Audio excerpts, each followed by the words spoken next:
seated, ladies and gentlemen. It's my understanding that the jury has reached a verdict in this case. Is that correct? We have. And Mr. Watson, you're the jury foreperson? I am. If you would you hand the verdict forms to the bailiff?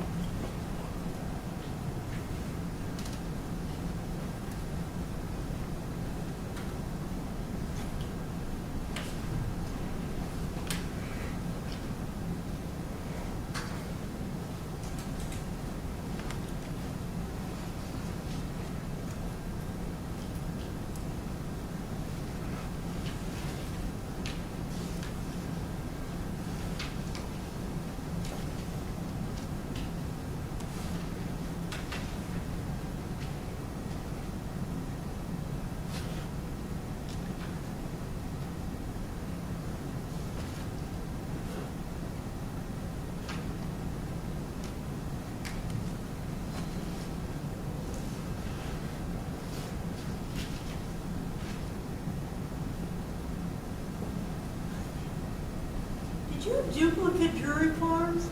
Yes. Okay.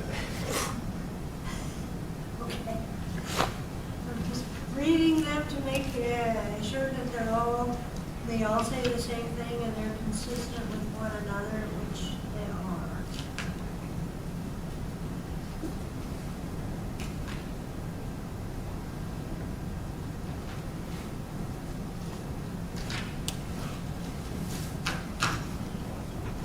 The jury in this case, in the case of the state of Ohio versus Kenneth B. Mills, on the first verdict form on the charge of tampering with records, we the jury find the defendant not guilty of tampering with records in count 1 of the indictment in violation of revised code section 291342. This is signed by all 12 jurors and dated with today's date. Count 2, falsification. We, the jury in this case, find the defendant guilty of falsification. Count 2 in the indictment in violation of revised code section 292113A1. This verdict form is signed in ink by all 12 jurors and dated with today's date. Count 3, another count of falsification. We, the jury in this case, find the defendant guilty of falsification in count 3 in violation of revised code section 292113A3, signed by all 12 jurors and dated with today's date. Count 4, dereliction of duty.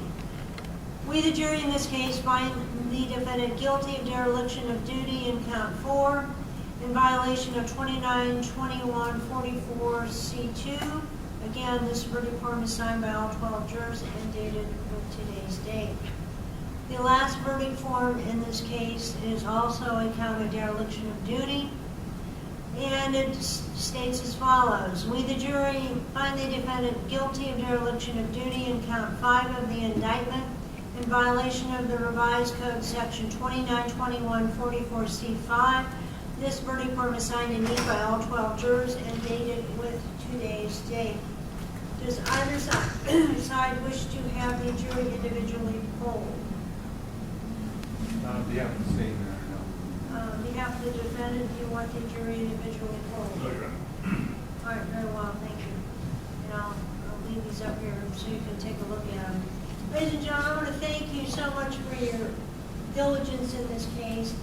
It was a difficult case in terms of both length and complexity of testimony.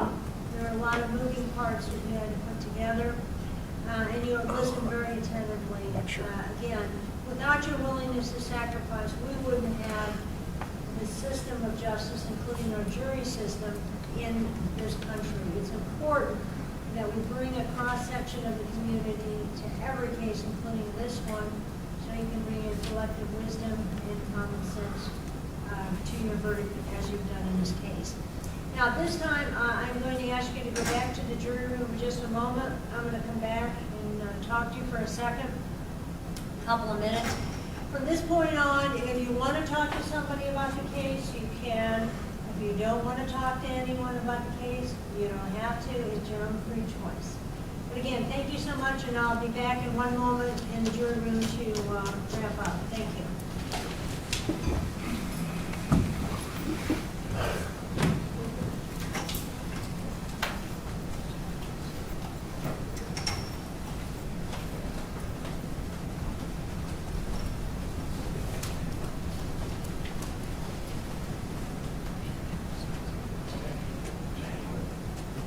Here's the verdict forms.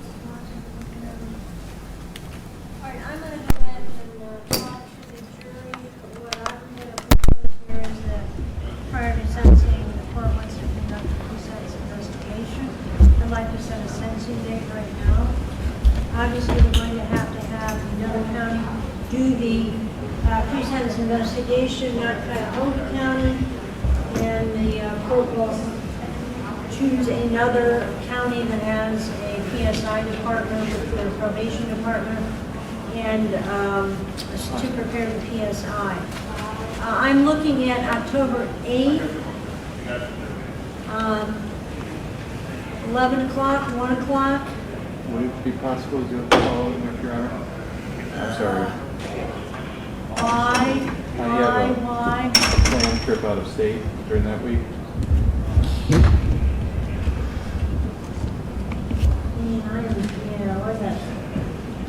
We all got problems. I got back-to-back murder cases. You're going to be out of state. Yes, October. What about